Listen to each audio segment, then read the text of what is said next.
Students, आज हम हिंदी पाठ्य पुस्तक का दूसरे पाठ का अध्ययन करेंगे जिसका नाम है दादी माँ। इसके लेखक हैं शिव प्रसाद सिंह। इस पाठ में लेखक ने अपने दादी के व्यक्तित्व के बारे में बताया है। वह उन्हें उनकी मृत्यु के बाद याद करता हुआ उनके बारे में इस पाठ में जिक्र करता है और अपनी घर की पारिवारिक परिस्थितियों को भी इस पाठ में उसने बताया है। आप ध्यानपूर्वक सुनिए और समझिए। कमज़ोरी ही है अपनी, पर सच तो यह है कि जरा सी कठिनाई पड़ते बीसों गर्मी बरसात और वसंत देखने के बाद भी, कठिनाई मतलब मुश्किल आते हुए, ठीक है, परेशानी आती है तब, मेरा मन सदा नहीं तो प्राय अनमना सा, अनमना मतलब दुखी उदास बेचैन हो जाता है। मेरे शुभचिंतक कौन होते हैं? जो भला चाहने वाले मित्र मुंह पर मुझे प्रसन्न मतलब खुश करने के लिए आने वाली छुट्टियों की सूचना देते हैं। सूचना मतलब जानकारी देते हैं। और पीठ पीछे मुझे कमज़ोर और जरा सी प्रतिकूलता होती है विपरीत स्थिति की, जरा सी विपरीत स्थिति आने पर से घबराने वाला कहकर मेरा मजाक उड़ाते हैं। मैं सोचता हूँ, अच्छा अब कभी उन बातों को ना सोचूंगा। ठीक है, जाने दो, सोचने से होता ही क्या है। पर बरबस मतलब फिर भी मेरी आँखों के सामने शरद मतलब सर्दी की शीत किरणों मतलब ठंडी किरणों के समान स्वच्छ मतलब साफ, शीतल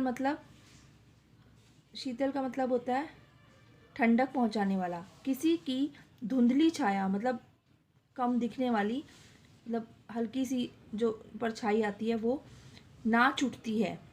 मुझे लगता है जैसे क्वार के दिन आ गए। क्वार क्या होता है? हिंदी कैलेंडर के अनुसार एक महीने का नाम है जब बारिश होती है उन दिनों। मेरे गांव के चारों ओर पानी ही पानी हिलोरें ले रहा है। दूर के सिवान होता है सीमा से बहकर, कि दूर की सीमा से बहकर आए हुए मोथा और साई की अधगली घासें, गेऊर और बन ब्याज की जड़ें तथा नाना प्रकार की बरसाती घासों के बीज सूरज की गर्मी में खौलते मतलब उबलते हुए, जब सूरज की तेज़ गर्मी में उबलता है हुआ पानी में सड़कर एक विचित्र गंध छोड़ रहे हैं, कि उसमें सड़ गए हैं वो पानी में गिरे हुए और सूरज की गर्मी से उबलते हुए एक विचित्र सी मतलब अनोखी सी गंध मतलब महक छोड़ रहे हैं। रास्तों में कीचड़ सूख गया है और गांव के लड़के किनारों पर झाग भरे जलाशयों में धमाके से कूद रहे हैं। और जो जलाशय क्या होते हैं? तालाब, कि जो गांव के लड़के हैं वो झाग भरे जो तालाब हैं उनमें कूद रहे हैं, मतलब उनमें नहा रहे हैं और खेल रहे हैं। अपने अपने मौसम की अपनी अपनी बातें होती हैं, कि हर मौसम की अपनी अपनी बातें होती हैं। आषाढ़ में आम और जामुन ना मिले चिंता नहीं, अगहन में चिवड़ा और गुड़ ना मिले दुख नहीं, चैत के दिनों में लाई के साथ गुड़, जो ये आषाढ़ है, आषाढ़ और अगहन, ठीक है, चैत, ये सब भी महीनों के नाम है हिंदी कैलेंडर के अनुसार। गुड़ की पट्टी ना मिले अफसोस नहीं, पर क्वार के दिनों में इस गंधपूर्ण झाग भरे जल में कूदना ना हो तो बड़ा बुरा मालूम होता है। मैं भीतर हुड़क रहा था। हुड़क मतलब होता है चाहत, किसी चीज़ की इच्छा। ये मेरे अंदर भी इच्छा जाग रही थी।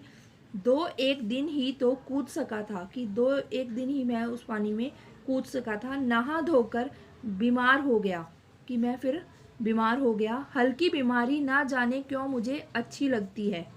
थोड़ा थोड़ा ज्वर क्या होता है? बुखार। और सर में साधारण दर्द, और खाने के लिए दिन भर नींबू और जो साबूदाना खाते हैं। लेकिन इस बार ऐसी चीज़ नहीं थी। ज्वर तो जो चढ़ा तो चढ़ता ही गया, कि मेरा बुखार जो था वो एक बार चढ़ा तो मुझे और भी ज़्यादा तेज़ होता रहा। रजाई पर रजाई और उतरा रात 12 बजे के बाद। दिन में चादर लपेटे सोया था। दादी माँ आई, शायद नहा कर आई थी उसी झाग वाले जल में, कि जो जलाशय में झाग वाला जल था तालाबों में, उसी में शायद नहा कर आई थी। पतले दुबले स्नेह सने शरीर पर, स्नेह सने मतलब स्नेह सने का मतलब होता है प्यार से भरकर। सफ़ेद किनारीहीन धोती, उन्होंने सफ़ेद रंग की धोती मतलब साड़ी पहनी हुई थी सन मतलब जूट से। सफ़ेद बालों के सिरों पर सद टपके हुए जल की शीतलता, कि जब जो उनके सफ़ेद बाल थे उनमें से पानी टपक रहा था, उनकी ठंडक थी। आते ही उन्होंने सर पेट छुए, कि आते ही उन्होंने मेरा सर और पेट छुआ। आंचल की गांठ खोलकर किसी अदृश्य शक्तिधारी के चबूतरे की मिट्टी मुंह में डाली, माथे पर लगाई। दिन रात चारपाई के पास बैठी रहती, कभी पंखा झलती मतलब पंखे से हवा करती, कभी जलते हुए हाथ पैर कपड़े से सहलाती, सर पर दालचीनी का लेप करती और 20 बार छू छू कर ज्वर का अनुमान करती। कई बार मुझे छूती तो मुझे बुखार था और बार बार देखती कि मेरा बुखार कितना है, उसका अनुमान लगाती। हांडी में पानी, हांडी मतलब एक प्रकार का बर्तन, में पानी आया कि नहीं, उसे पीपल की छाल से छोंका कि नहीं, खिचड़ी में मूंग की दाल एकदम मिल तो गई है, कोई बीमार घर में सीधे बाहर से आकर तो नहीं चला गया, आदि लाखों प्रश्न पूछ पूछ कर घर वालों को परेशान कर देती। ये सब प्रश्न वो आने वालों से या जो भी घर के सदस्य थे उनसे पूछती रहती। दादी माँ को गंवई गांव की 50 किस्म की दवाओं के नाम याद थे, कि उन्हें बहुत से नाम याद थे जो गांव में खाते हैं। गांव में कोई बीमार होता उसके पास पहुंचती और वहाँ भी वही काम, हाथ छूना, माथा छूना, पेट छूना। फिर भूत से लेकर मलेरिया, सरसाम, निमोनिया तक का अनुमान विश्वास के साथ सुनाती। ये बीमारियों के नाम है, ठीक है। अनुमान विश्वास के साथ सुनाती कि इसे तो ये बीमारी है। महामारी और विसूचिका मतलब छूत की बीमारी के दिनों में रोज सवेरे उठकर स्नान के बाद लवंग और गुड़ मिश्रित जलधार, गूगल और धूप, सफाई कोई उनसे सीख ले, ये सब धूप देती, पूजा करती और सफाई उनसे सीख ले, कि सब उनसे सफाई सीख लें कि वो इतनी सफाई करती थी। दवा में देर होती, मिश्री या शहद खत्म हो जाता, चादर या गिलाफ नहीं बदले जाते, गिलाफ मतलब जो रजाई का कवर होता है वो, तो वे जैसे पागल हो जाती। बुखार तो मुझे अब भी आता है, नौकर पानी दे जाता है, मेस महाराज मतलब जो मेस में खाना बनाते हैं अपने मन में से पकाकर खिचड़ी या साबू, ठीक है, दे जाता है। मतलब डॉक्टर साहब आकर नाड़ी देख जाते हैं और कुनैन मिक्सचर की शीशी की तिताई के डर से बुखार भाग भी जाता है, कि उसकी कड़वाहट से, तीखेपन से, डर से बुखार भाग भी जाता है। कि पहले तो दादी देखती थी, अब भी देख तो मुझे अब भी कोई लेता, जैसे नौकर खाने के लिए दे जाता है या फिर डॉक्टर साहब आकर मेरी बीमारी देख जाते हैं और मुझे कुनैन मिक्सचर की शीशी की तिताई मतलब उसके तीखेपन के डर से बुखार भाग भी जाता है। पर ना जाने क्यों ऐसे बुखार को बुलाने का जी नहीं होता, कि इस बुखार में वैसे कोई मुझे नहीं देखता जैसे मेरी दादी देखती थी, तो मुझे ऐसा बुखार नहीं चाहिए। किशन भैया की शादी ठीक हुई, कि जो उसके बड़े भाई थे किशन, उनकी शादी तय हुई। दादी माँ के उत्साह और आनंद का क्या कहना, कि वो बहुत खुश हुई। दिन भर गायब रहती, सारा घर जैसे उन्होंने सर पर उठा लिया हो। पड़ोसी ने आती, बहुत बुलाने पर दादी माँ आती। बहन बुरा न मानना, कार परोजन का घर ठहरा, कि घर में शादी है, काम ज़्यादा है, काम इसीलिए मैं मिल नहीं पाती तुमसे। एक काम अपने हाथ से ना करूं तो होने वाला नहीं, कि मैं एक काम हाथ से ना करूं तो होने वाला नहीं। जानने को यूँ सभी जानते थे कि दादी माँ कुछ करती नहीं, कि ऐसे सबको पता था कि दादी माँ घर में वैसा कोई काम नहीं करती थी, पर किसी काम में उनकी अनुपस्थिति मतलब उनका ना होना वस्तुतः विलम्ब का कारण बन जाता, कि ज़्यादातर विलम्ब मतलब देरी का कारण बन जाता था। उन्हीं दिनों की बात है, एक दिन दोपहर को मैं घर लौटा, कि जब शादी की तैयारियां चल रही थी उनके भाई की, तब वो दोपहर में घर आए। बाहरी निकसार में मतलब बाहर के निकलने के रास्ते में, निकसार मतलब निकलने का रास्ता में, दादी माँ किसी पर बिगड़ रही थी, कि किसी से पर गुस्सा कर रही थी। देखा पास के कोने में दुबकी रामी की चाची खड़ी हैं, कि वहीं पर उनके पास रामी की चाची खड़ी थी। सो ना होगा धन्नो, रुपये मैं सूद के आज दे दो, कि ऐसा नहीं होगा, रुपये जो तुमने मुझसे लिए हैं वो सूद के साथ अभी दे दो। तेरी आंख में तो शर्म है नहीं, मांगने के समय कैसी आई थी, पैरों पर नाक रगड़ती फिरी, किसी ने एक पाई भी ना दी, अब लगी है आजकल करने, फसल में दूंगी फसल में दूंगी।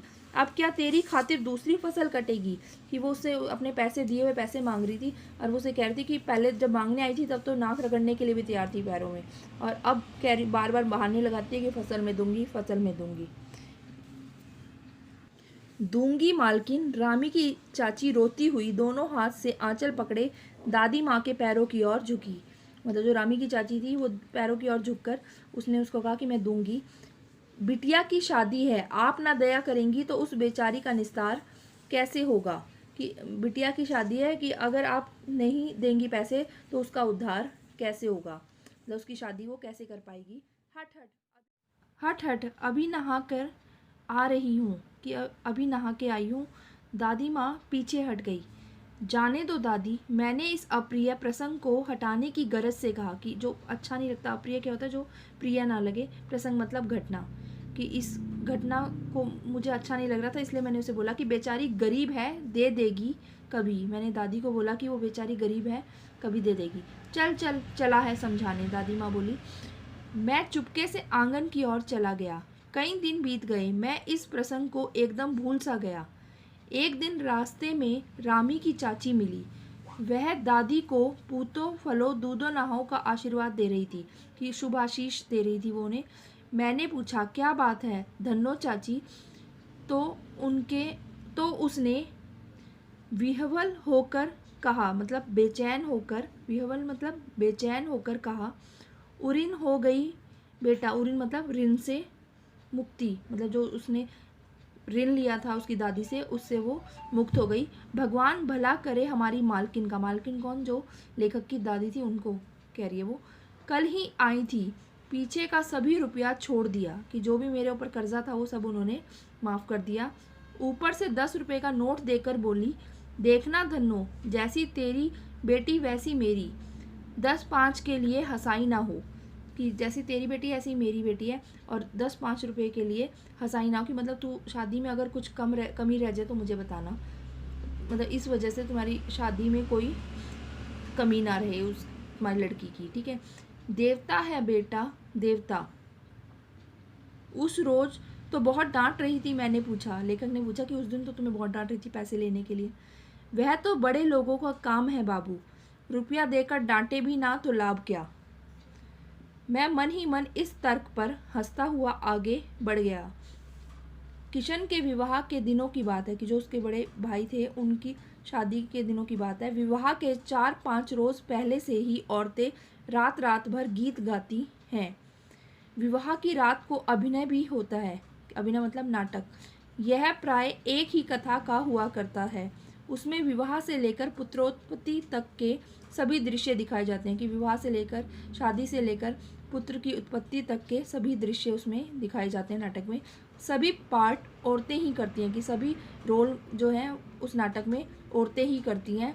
जब बारात चली जाती है उसके बाद औरतें घर में नाच गाना करती हैं विवाह वाले दिन, और उस दिन वो नाटक करती हैं। मैं बीमार होने के कारण बारात में ना जा सका, कि लेखक बीमार था इस वजह से वो बारात में नहीं गया।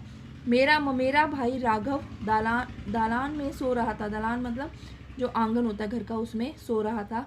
वह भी बारात जाने के बाद पहुंचा था। कि वो किस लिए वहाँ पे था, क्योंकि वो अभी बारात चली गई थी, उसके बाद लेट आया था, इसलिए वो नहीं जा पाया बारात में। और लेखक इसलिए नहीं जा पाया क्योंकि वो बीमार था। औरतों ने उस पर आपत्ति की, मतलब आपत्ति मतलब विरोध किया, कि ये यहाँ पर औरतें नाच गाना करेंगी तो ये यहाँ पर क्यों है। तो दादी माँ बिगड़ी, लड़के से क्या पर्दा, लड़के और ब्रह्मा का मन एक सा होता है, कि लड़के पर गुस्सा क्यों करिए, तो लड़का है छोटा। मुझे भी पास की एक चारपाई पर चादर उड़ाकर दादी माँ ने चुपके से सुला दिया था, कि जहाँ औरतें वो नाटक कर रही थी, नाच गा रही थी, वहीं पर एक चारपाई पर दादी माँ ने मुझे भी सुला दिया था। लेखक बोलता है, बड़ी हंसी आ रही थी, सोचा कहीं जोर से हंस दूँ, भेद खुल जाए तो निकाल बाहर किया जाऊँगा। कि अगर मैं वहाँ जोर से हंस देता, मैं देख रहा था नाटक और मुझे बहुत हंसी आ रही थी, पर अगर मैं बोल देता तो मुझे भी वहाँ से बाहर निकाल देते, जैसे उसके ममेरे भाई को कह रहे थे वो। पर भाभी की बात पर हंसी रुक ना सकी और भांडा फोड़ हो गया। कि मेरा भेद खुल गया कि मैं देख रहा हूँ नाटक। देबू की माँ ने चादर खींच ली। कहो दादी, यह कौन बच्चा सोया है? बेचारा रोता है शायद, दूध तो पिला दूँ। हाथापाई शुरू हुई। दादी माँ बिगड़ी। लड़के से क्यों लगती है? सुबह रास्ते में देबू की माँ मिली। कल वाला बच्चा भाभी। मैं वहाँ से जोर से भागा और दादी माँ के पास जाकर खड़ा हुआ। वस्तुतः किसी प्रकार का अपराध हो जाने पर जब हम दादी माँ की छाया में खड़े हो जाते, अभयदान मिल जाता, कि हमें एक तरह से उससे बचाव मिल जाता। मतलब निर्भीकता प्रदान करना, मतलब उनका डर दूर हो जाता था दादी माँ की छाया में आकर। स्नेह और ममता की मूर्ति दादी माँ की एक एक बात आज कैसी कैसी मालूम होती हैं। परिस्थितियों का वात्या चक्र, मतलब घटनाक्रम जीवन को सूखे पत्ते सा कैसे नचाता है, इसे दादी माँ खूब जानती थी। दादा की मृत्यु के बाद से ही वे बहुत उदास रहती। संसार उन्हें धोखे की जगह मालूम होता। दादा ने उन्हें स्वयं जो धोखा दिया, कि खुद भी वो धोखा दिया उन्होंने, वे सदा उन्हें आगे भेजकर अपने पीछे जाने की झूठी बात कहा करते थे। कि वो कहते थे कि पहले तेरी मृत्यु होगी, उसके बाद मैं जाऊंगा, पर मृत्यु उनके दादाजी की पहले हो जाती है। दादा की मृत्यु के बाद कुकुरमुत्ते की तरह, कुकुरमुत्ते एक पौधे का नाम है जो अपने आप ही कहीं अचानक से उग जाता है, कुकुरमुत्ते की तरह बढ़ने वाले, मुंह में राम बगल में छुरी वाले दोस्तों की शुभ चिंता ने स्थिति को और भी डामाडोल कर दिया। कि आगे तो वो सामने तो बहुत ऐसे लगते थे कि मदद करेंगे, पर उन्होंने, जो उनके शुभ चिंतक थे, उन्होंने उनकी कोई स्थिति पर ध्यान नहीं दिया, उनका कोई सहायता नहीं की। दादा के श्राद्ध में दादी माँ के मना करने पर भी पिताजी ने जो अतुल संपत्ति व्यय की, मतलब बहुत ज़्यादा संपत्ति का व्यय किया, खर्च किया, वह घर की तो थी नहीं। दादी माँ अक्सर उदास रहा करती थी। वह घर की तो थी नहीं, मतलब उन्होंने कर्ज लेकर बहुत सारी संपत्ति खर्च की श्राद्ध के समय पर। दादी माँ अक्सर उदास रहा करती। माघ के दिन थे, माघ भी एक हिंदी कैलेंडर के अनुसार महीने का नाम है। कड़ाके का जाड़ा पड़ रहा था। पछुआ का सन्नाटा और पाले की शीत हड्डियों में घुसी पड़ती, कि बहुत ठंड थी। शाम को मैंने देखा दादी माँ गीली धोती पहने कोने वाले घर में एक संदूक पर दिया जलाए हाथ जोड़कर बैठी हैं। उनकी स्नेह कातर, मतलब प्रेम से भरी हुई आंखों में मैंने आंसू कभी नहीं देखे थे।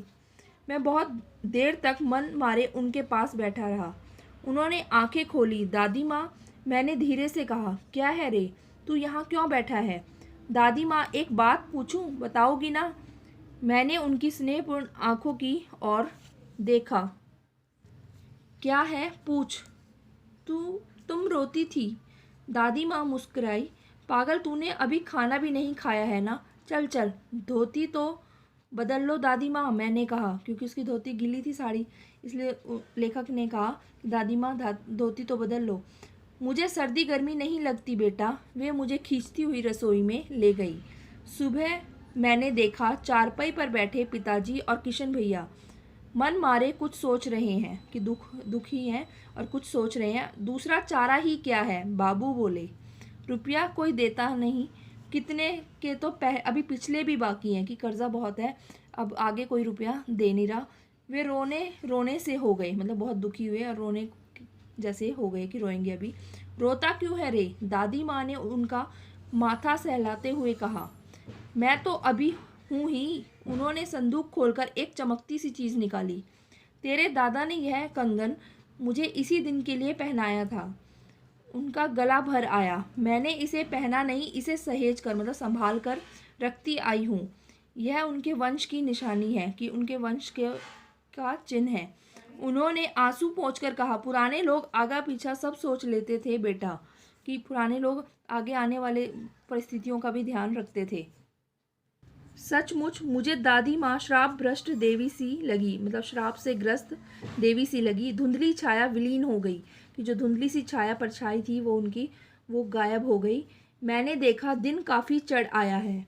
पास के लंबे खजूर के पेड़ से उड़कर एक कौवा अपनी घिनौनी काली पंखें, मतलब पंख फैलाकर मेरी खिड़की पर बैठ गया। हाथ में अब भी किशन भैया का पत्र काँप रहा था।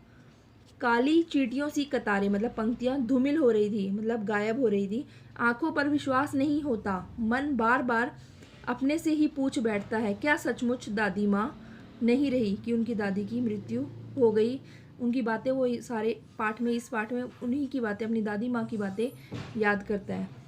इस पाठ को आपने आज पढ़ा, आप इसको एक बार फिर से अध्ययन करना और इस पर आधारित मैं आपको कुछ इंटरनल क्वेश्चंस, मतलब कि एक कार्य, इंटरनल क्वेश्चन मतलब इससे रिलेटेड जो आपने लेसन पढ़ा है इसी से रिलेटेड कुछ क्वेश्चंस आपको करने के लिए दे रही हूँ। आप उन क्वेश्चंस को इस पाठ का अध्ययन करके अपने आप करने की कोशिश करना और उन्हें लर्न करना। कार्यपत्रिका है दादी माँ पाठ पर आधारित। आपने इन क्वेश्चंस के आंसर अपने आप ढूंढने हैं लेसन में से और फिर इनके आंसर लिखने हैं और इन्हें याद करना है। फर्स्ट क्वेश्चन है, लेखक का बुखार कब उतरा। सेकंड है, दादी माँ को कितने किस्म की दवाओं के नाम याद थे। थर्ड है, रामी की चाची को गांव वाले किस नाम से पुकारते थे। फोर्थ है, वह तो बड़े लोगों का काम है बाबू, रुपया देकर डांटे भी ना तो लाभ क्या। यह कथन किसने किससे कहा है। फिफ्थ है, महामारी और विसूचिका के दिनों में दादी क्या करती थी। सिक्स्थ क्वेश्चन है, बिटिया की शादी है, आप ना दया करेंगी तो उस बेचारी का निस्तार कैसे होगा। यह बात किसने किसको कही थी। सेवन्थ क्वेश्चन है, किसकी शादी तय हो गई थी और किसने घर को सिर पर उठा लिया था। एट्थ है, दादी माँ ने किशन भैया को क्या तोहफा दिया था। नाइन्थ है, दादी माँ अक्सर क्यों उदास रहती थी। टेंथ है, दादी को क्या करना अच्छा लगता था। आपने इन 10 क्वेश्चंस के आंसर अपने आप ढूंढने हैं लेसन को एक बार फिर से पढ़कर और इनके आंसर्स अपनी नोटबुक में लिखने हैं और उनको लर्न करना है।